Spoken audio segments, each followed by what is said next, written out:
Dracula by Bram Stoker. Chapter 5. Letter from Miss Mina Murray to Miss Lucy Westenra. May 9th. My dearest Lucy, forgive my long delay in writing, but I have been simply overwhelmed with work. The life of an assistant schoolmistress is sometimes trying. I am longing to be with you, and by the sea, where we can talk together freely and build our castles in the air. I have been working very hard lately, because I want to keep up with Jonathan's studies, and I have been practicing shorthand very assiduously. When we are married I shall be able to be useful to Jonathan, and if I can stenograph well enough I can take down what he wants to say in this way and write it out for him on the typewriter, at which also I am practicing very hard. He and I sometimes write letters in shorthand, and he is keeping a stenographic journal of his travels abroad. When I am with you I shall keep a diary in the same way. I don't mean one of those 2 pages to the week with Sunday squeezed in acorner diaries, but a sort of journal which I can write in whenever I feel inclined. I do not suppose there will be much of interest to other people, but it is not intended for them. I may show it to Jonathan some day if there is in it anything worth sharing, but it is really an exercise book. I shall try to do what I see lady journalists do, interviewing and writing descriptions and trying to remember conversations. I am told that, with a little practice, one can remember all that goes on or that one hears said during a day. However, we shall see.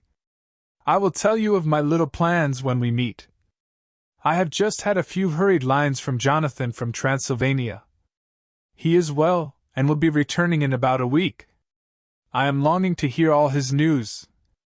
It must be so nice to see strange countries. I wonder if I mean Jonathan and I shall ever see them together. There is the 10 o'clock bell ringing. Goodbye. Your loving Mina. Tell me all the news when you write. You have not told me anything for a long time. I hear rumors, and especially of a tall, handsome, curly-haired man? Letter Lucy Westenra to Mina Murray. 17 Chatham Street. Wednesday. My dearest Mina, I must say you tax me very unfairly with being a bad correspondent. I wrote to you twice since we parted, and your last letter was only your second. Besides, I have nothing to tell you. There is really nothing to interest you. Town is very pleasant just now, and we go a good deal to picture galleries and for walks and rides in the park. As to the tall, curly-haired man, I suppose it was the one who was with me at the last pop. Someone has evidently been telling tales. That was Mr. Holmwood. He often comes to see us, and he and Mamma get on very well together. They have so many things to talk about in common. We met some time ago a man that would just do for you, if you were not already engaged to Jonathan. He is an excellent part one, being handsome, well off, and of good birth. He is a doctor and really clever. Just fancy! He is only 29, and he has an immense lunatic asylum all under his own care. Mr. Holmwood introduced him to me, and he called here to see us, and often comes now. I think he is one of the most resolute men I ever saw, and yet the most calm. He seems absolutely imperturbable. I can fancy what a wonderful power he must have over his patients. He has a curious habit of looking one straight in the face, as if trying to read one's thoughts. He tries this on very much with me, but I flatter myself he has got a tough nut to crack. I know that from my glass. Do you ever try to read your own face? I do, and I can tell you it is not a bad study, and gives you more trouble than you can well fancy if you have never tried it. He says that I afford him a curious psychological study, and I humbly think I do. I do not, as you know, take sufficient interest in dress to be able to describe the new fashions. Dress is a bore. That is slang again, but never mind, Arthur says that every day. There, it is all out. Mina, we have told all our secrets to each other since we were children. We have slept together and eaten together, and laughed and cried together. And now, though I have spoken, I would like to speak more. Oh, Mina, couldn't you guess? I love him. I am blushing as I write, for although I think he loves me, he has not told me so in words. But oh, Mina, I love him. I love him. I love him. There, that does me good. I wish I were with you, dear, sitting by the fire undressing, as we used to sit, and I would try to tell you what I feel. I do not know how I am writing this even to you. I am afraid to stop, or I should tear up the letter, and I don't want to stop, for I do so want to tell you all. Let me hear from you at once, and tell me all that you think about it. Mina, I must stop. Good night. Bless me in your prayers, and Mina, pray for my happiness. Lucy. P.S. I need not tell you this is a secret. Good night again. L. Letter, Lucy Westenra to Mina Murray. May 24th. My dearest Mina, thanks again for your sweet letter. It was so nice to be able to tell you and to have your sympathy. My dear, it never rains but it pours. How true the old proverbs are. Here am I, who shall be 20 in September, and yet I never had a proposal till today, not a real proposal, and today I have had 3. Just fancy. 3 proposals in one day. Isn't it awful? I feel sorry, really and truly sorry, for 2 of the poor fellows. Oh, Mina, I am so happy that I don't know what to do with myself. And 3 proposals. But for goodness sake, don't tell any of the girls, or they would be getting all sorts of extravagant ideas and imagining themselves injured and slighted if in their very first day at home they did not get 6 at least. Some girls are so vain. You and I, Mina dear, who are engaged and are going to settle down soon soberly into old married women, can despise vanity. Well, I must tell you about the 3, but you must keep it a secret, dear, from every one, except, of course, Jonathan. You will tell him, because I would, if I were in your place, certainly tell Arthur. A woman ought to tell her husband everything, don't you think so, dear? And I must be fair. Men like women, certainly their wives, to be quite as fair as they are, and women, I am afraid, are not always quite as fair as they should be. Well, my dear, number 1 came just before lunch. I told you of him, Doctor. John Seward, the lunatic asylum man, with the strong jaw and the good forehead. He was very cool outwardly, but was nervous all the same. He had evidently been schooling himself as to all sorts of little things, and remembered them, but he almost managed to sit down on his silk hat, which men don't generally do when they are cool, and then when he wanted to appear at ease he kept playing with a lancet in a way that made me nearly scream. He spoke to me, Mina, very straightforwardly. He told me how dear I was to him, though he had known me so little, and what his life would be with me to help and cheer him. He was going to tell me how unhappy he would be if I did not care for him, but when he saw me cry he said that he was a brute and would not add to my present trouble. Then he broke off and asked if I could love him in time, and when I shook my head his hands trembled, and then with some hesitation he asked me if I cared already for anyone else.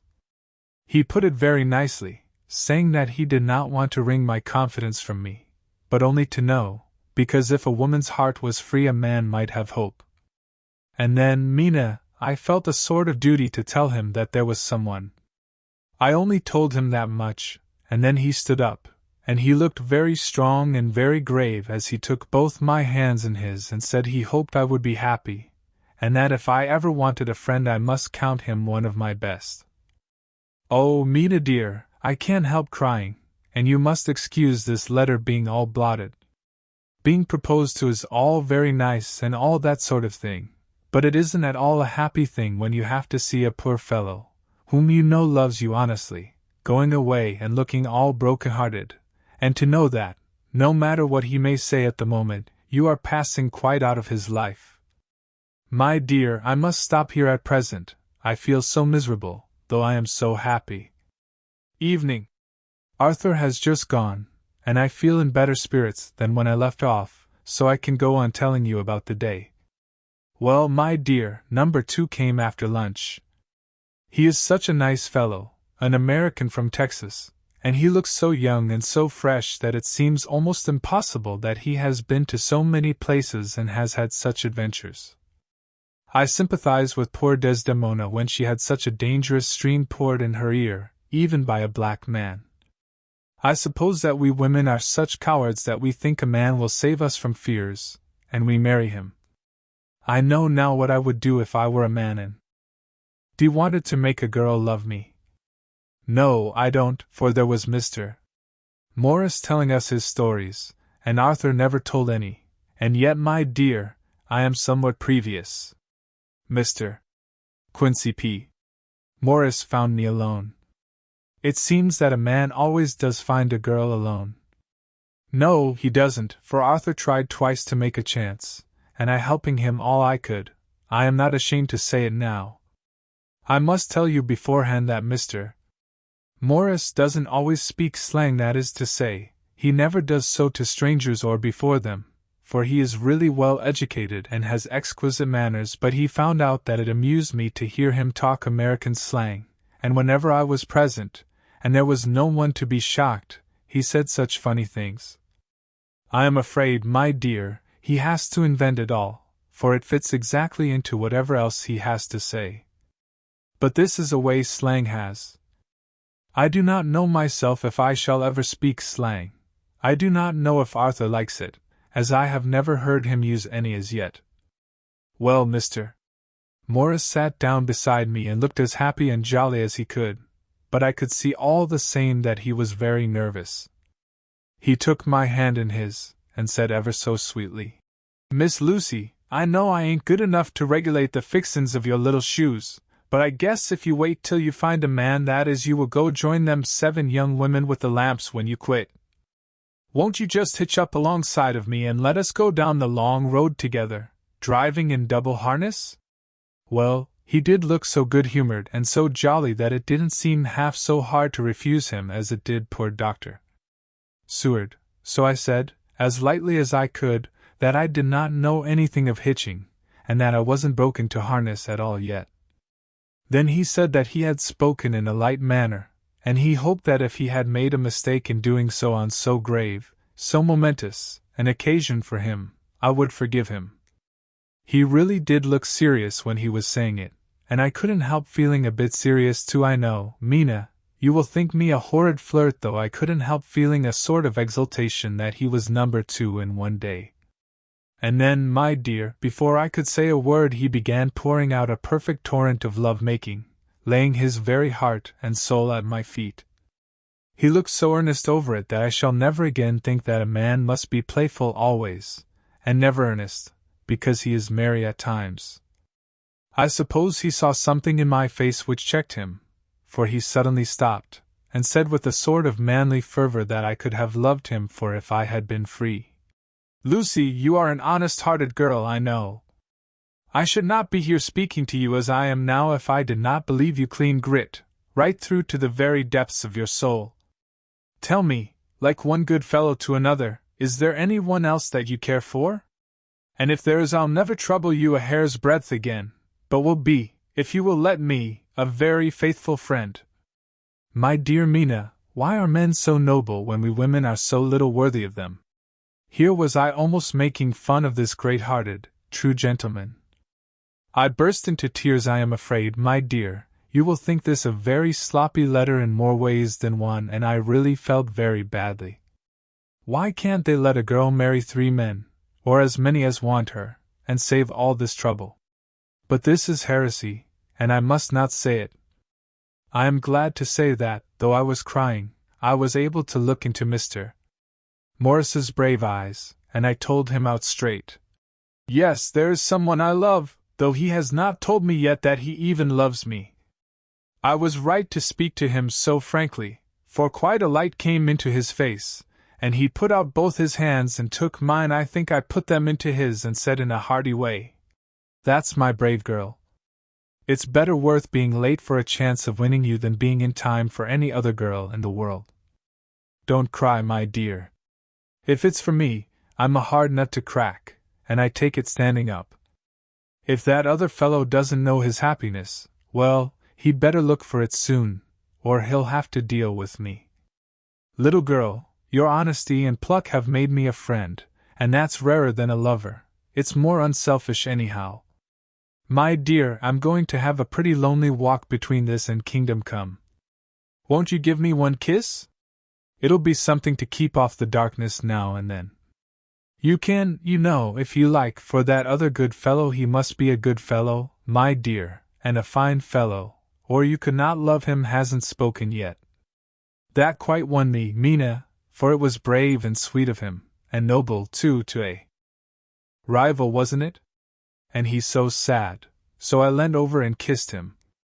He stood up with my 2 hands in his, and as he looked down into my face, I am afraid I was blushing very much. He said, Little girl, I hold your hand, and you've kissed me, and if these things don't make us friends, nothing ever will. Thank you for your sweet honesty to me, and goodbye. He wrung my hand, and taking up his hat, went straight out of the room without looking back, without a tear or a quiver or a pause, and I am crying like a baby. Oh, why must a man like that be made unhappy when there are lots of girls about who would worship the very ground he trod on? I know I would if I were free, only I don't want to be free. My dear, this quite upset me, and I feel I cannot write of happiness just at once, after telling you of it, and I don't wish to tell of the number 3 until it can be all happy. Ever your loving Lucy. P.S. Oh, about number 3, I needn't tell you of number 3, need I? Besides, it was all so confused. It seemed only a moment from his coming into the room till both his arms were round me, and he was kissing me.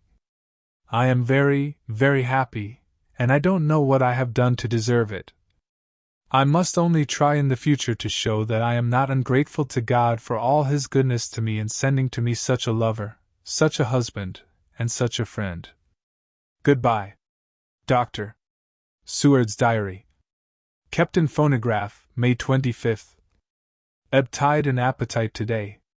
Cannot eat, cannot rest, so diary instead. Since my rebuff of yesterday I have a sort of empty feeling. Nothing in the world seems of sufficient importance to be worth the doing. As I knew that the only cure for this sort of thing was work, I went down amongst the patients. I picked out one who has afforded me a study of much interest. He is so quaint that I am determined to understand him as well as I can. Today I seem to get nearer than ever before to the heart of his mystery. I questioned him more fully than I had ever done, with a view to making myself master of the facts of his hallucination. In my manner of doing it there was, I now see, something of cruelty. I seemed to wish to keep him to the point of his madness, a thing which I avoid with the patients, as I would the mouth of hell. Under what circumstances would I not avoid the pit of hell? Omnia Romi Vinalia sunt. Hell has its price. Verb. Sap. If there be anything behind this instinct, it will be valuable to trace it afterwards accurately, so I had better commence to do so, therefore R. M. Renfield Itot 59. Sanguine temperament, great physical strength, morbidly excitable, periods of gloom, ending in some fixed idea which I cannot make out. I presume that the sanguine temperament itself and the disturbing influence end in a mentally accomplished finish. A possibly dangerous man, probably dangerous if unselfish. In selfish men caution is as secure an armor for their foes as for themselves. What I think of on this point is, when self is the fixed point, the centripetal force is balanced with the centrifugal. When duty, a cause, etc., is the fixed point, the latter force is paramount, and only accident or a series of accidents can balance it. Letter Quincy P. Morris to Honorable Arthur Holmwood. May 25th. My dear Art, we've told yarns by the campfire in the prairies, and dressed one another's wounds after trying a landing at the Marquesas, and drunk healths on the shore of Titicaca. There are more yarns to be told, and other wounds to be healed, and another health to be drunk. Won't you let this be at my campfire tomorrow night? I have no hesitation in asking you, as I know a certain lady is engaged to a certain dinner party, and that you are free. There will only be one other, our old pal at the Korea, Jack Seward. He's coming, too, and we both want to mingle our weeps over the wine cup, and to drink a health with all our hearts to the happiest man in all the wide world, who has won the noblest heart that God has made and the best worth winning. We promise you a hearty welcome, and a loving greeting, and a health as true as your own right hand. We shall both swear to leave you at home if you drink too deep to a certain pair of eyes. Come! Yours, as ever and always, Quincy P. Morris. Telegram from Arthur Holmwood to Quincy P. Morris. May 26th. Count me in every time. I bear messages which will make both your ears tingle. Art.